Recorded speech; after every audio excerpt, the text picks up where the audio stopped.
Hi, today I'm gonna show you how to make mango chips and dehydrate them from these beautiful mangoes. And what you need is you need a really sharp knife, ripe mangoes, which you can tell by smell if they're ready or not, and you also have a really soft outer skin touch to them. And the end product, they'll come out like this. Like I said, what I do is you can tell by a mango the way it's shaped, where the seed is sitting. It has an oblong shape to it, and the seed sits like that. It almost is like a flat hand. What I do is I start like this, and there's a ridge on the top. And when you peel a mango, the meat is very, very slippery. So what you need to do is you come down and you cut yourself a piece like that, and then you go about a third of the way and you cut another slice of it, and you can just feel how soft it is. Just under the skin is where you want to be, and keeping out all the skin. But what I do is I cut it into thirds so that I can get a hold of it. Because, like I said, the meat is really slippery. So I cut it up in almost like sections where I have stripes where I'm able to hold onto the skin, keep the meat, keep a hold of the meat. Because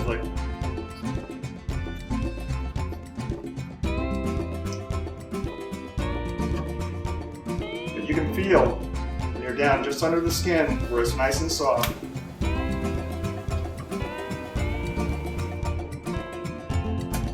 I prefer to use a bigger knife for this because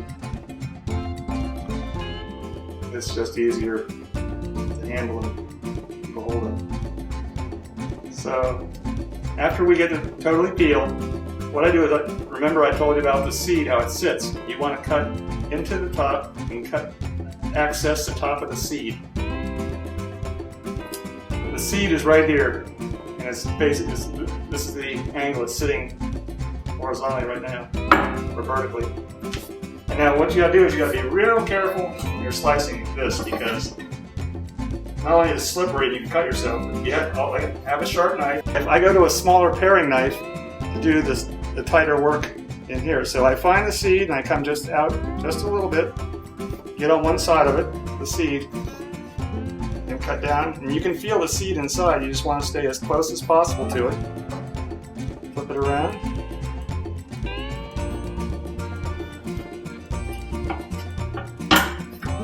See, here we have one half of the mango, and the seed is right here in this area. Now we're going to go to the other side. Go by the top of the seed and you can feel the inside. It's quite hard. Just put down along the seed, and you do half of the seed at a time.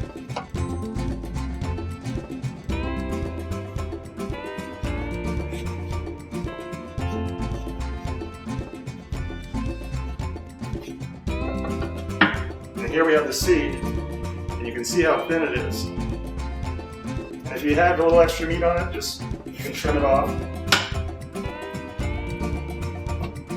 Okay, now we're going into the slicing.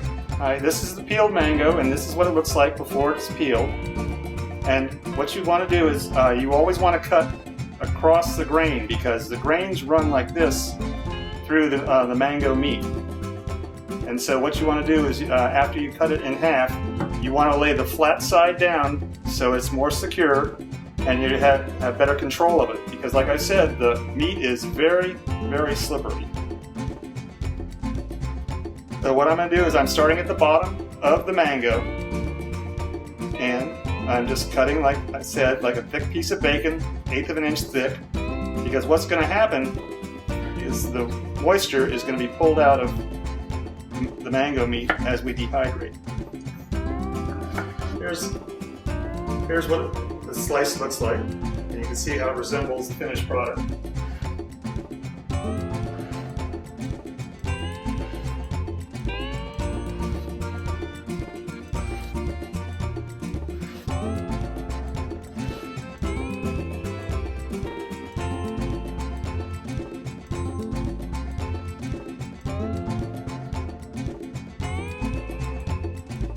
Okay, now that the mangoes are sliced and they're ready to go into my dehydrator, and I use a Nesco Dehydrator by American Harvest, made by American Harvest, and I've been using these for close to 8-9 years now, and they do really well.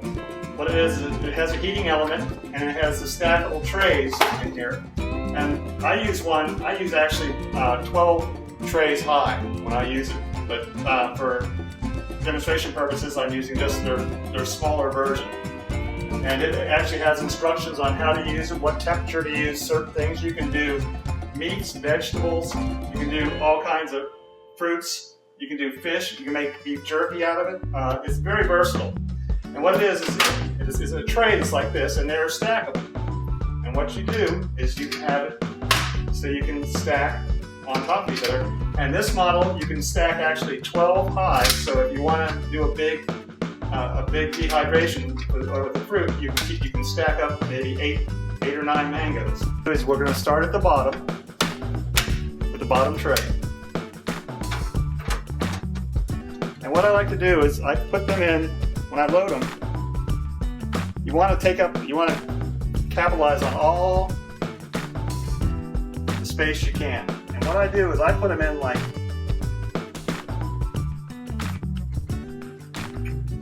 in a circle, and just like piggyback them, like spooning, or however you like to call it. But we load them up, and you can cover every bit of the screen, and you want to, because dehydration takes between, some people do it 6 hours, some people do it 16 hours. It depends how dry and how dry you want to have the fruit. And the drier it is, the longer it lasts. And under refrigeration, these can last up to a year in a refrigerator after they're dried and dehydrated, because dehydration was real popular before refrigeration. And what I'm doing is I'm taking the smaller end pieces now and putting them in to the areas where really not enough room for the full pieces here. So on the ends, you'll find it to be a smaller area. So you'll have a layout like this on the tray. Okay, we have one tray loaded, and now what we're going to do is we're going to take another tray, which sits right on top of it, and load it up just the same way.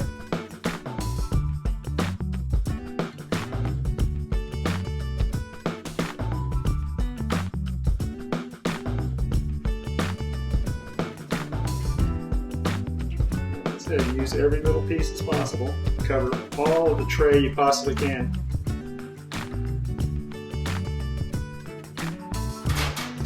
Put another tray on here. And we're going to start loading this. Alright, now that we have the dehydrator loaded, it took us about 2.5 mangoes for 4 trays. And what we're going to do is we're going to close the top, put the top on with the heating element in it. And what we do is we set it has a thermometer or a temperature gauge in it, and what we're going to do is we're going to set it at 135 degrees, 56 or 58 degrees centigrade, and plug it in. And what's going to happen is that we're going to let it operate for about close to 8 hours at least, minimum. But you can do fruit from 6 to 16 hours, which it depends on your taste and how you like it. I prefer about 10 hours is the way my chips come out, the way I like it. But you can do it any way you like, and you can check as you go along. And you just let it sit here. It runs by itself, and it smells great. And just about 8 hours later, you can check it. Maybe 10 hours, even 12 hours. I've done it all different times. Never 16 hours, but usually I can get what I like is around 10 hours at 135 degrees. And you don't want to overcook it, because you can burn the fruit if you turn it up too high. And also you want to cook fruit at around no higher than 135, so it doesn't you don't lose the nutrients. It doesn't put the nutrients out of the fruit. You can check it as it goes. Yeah, and there's no problem with checking it as it goes, you know, to find out how you like it. Some people like their fruit real soft and gooey. Some people like it hard and crispy. Depends how long you want to cook it for. All right, it's been running for about 8 hours now, and what we're going to do is we're just going to unplug it. Do let it cool a little bit. It's not that hot, so you can basically eat it right away. But